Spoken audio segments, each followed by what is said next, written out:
Hey guys, this is Phil from underKG.com. We have Sony Xperia Z5 today. So this recently launched along with the Z5 Premium and the Z5 Compact. This is their mainstream line along with the 5.2 inches of a display, Snapdragon 810 octa-core processor, and 3 GB of RAM. So let's dive right into it. So we have the usual packaging. They never changed since the Xperia Z1. Here's a Z3, looks identical, it's slightly bigger, but aside from the size differences, it looks almost identical. So inside the packaging, we have the phone itself, along with the number of accessories, including the quick charger. They finally decided to include the quick charger. Sony devices were able to hold the quick charges through the externally purchased chargers, but they never included one for default packaging, but they finally did. It has an output of the 5 volts 1.8 amps and 9 volts to 1.7 amps to 12 volts to 1.275 amps. So this is quick charger finally included. It supports Qualcomm's Quick Charge 2.0. There's a micro USB cable, a bunch of manuals, and the earphones. That's pretty much it. Nothing fancy, just classic Sony.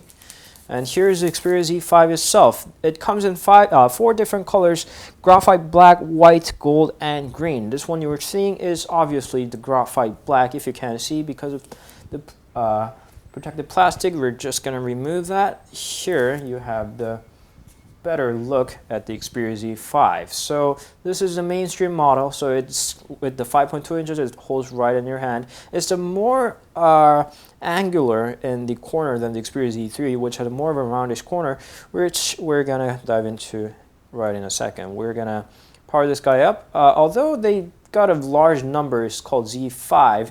It hasn't really been long since the launch of the Z1. It's only been 2 years.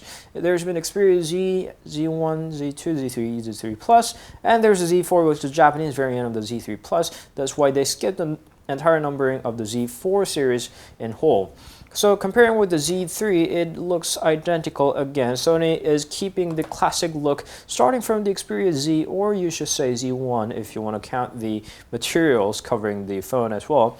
They're retaining the same look. Now this time it's this frosted glass instead of the glossy, shiny back cover that's been used for a long tradition. It's frost glass, and the front looks, compared to the Xperia Z3, the earpieces are more to the edges of the screen, not to the more of a middle or inside to the screen.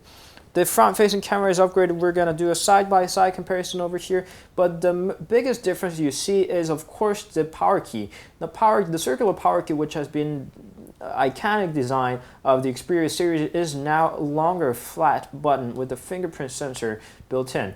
Thanks to that, volume rocker is now far below than where it used to be, and there's a 2-step dedicated camera key, and the camera is upgraded as well from that old 20.7 megapixel camera and the sensor they've been using for years. Now they're up to 23 megapixel. It's just not the numbers. The sensor themselves has been upgraded. There's a flash and the typical Sony design, along with the earphones and the secondary microphone. And on the left side, what you see is the lack of magnetic port. This started off with the Z3 Plus with the ability to have waterproof without the cap. They call it the capless waterproof, the capless USB port.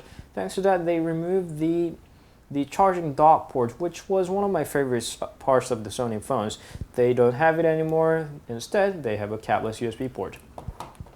So let's start setting this guy up. So starting with the language, we're just gonna skip all the. One of the good things about the Sony phones, as doing the unboxing, is that you don't have to go through a lot of steps. You can just skip almost everything.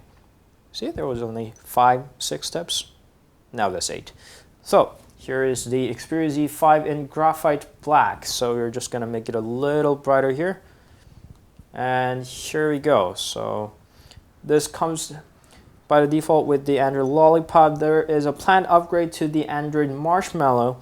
That's we think that's a very right thing to do if it couldn't be shipped with the Xperia Android Marshmallow in the first place. The interface itself seems very the same. There's now the title caption below the icons. But aside from that, the biggest difference is, of course, the fingerprint sensor. We have the, hold on. We have the fingerprint sensor here, perhaps at the security fingerprint manager. We do have to put up a pin code, just a emergency measure. So we're just going to set them up, and we'll start the recognizing our fingerprints. So what they intend to do is that you hold your phone like that and your thumb goes into the place. What if you're a lefty? What if you hold your phone with the left hand? Of course you can just, here your middle finger, yes, the middle finger is going to be lying there, so you can do it that way. You can just tap, and continue doing that to register your fingerprint. So we have seen from the other reviews or the media that it does its job actually quite well, so we expect the same. And it's got a Snapdragon 810 octa-core processor with 3 GB of RAM with a pretty much standard screen size. Here we go with the iPhone. It's a 4.7 inches, and if you want more of a latest one, here's an LG V10. This is a big phone, 5.7 inches. So if you want to compare it with the last generation of it, here's the LG G4.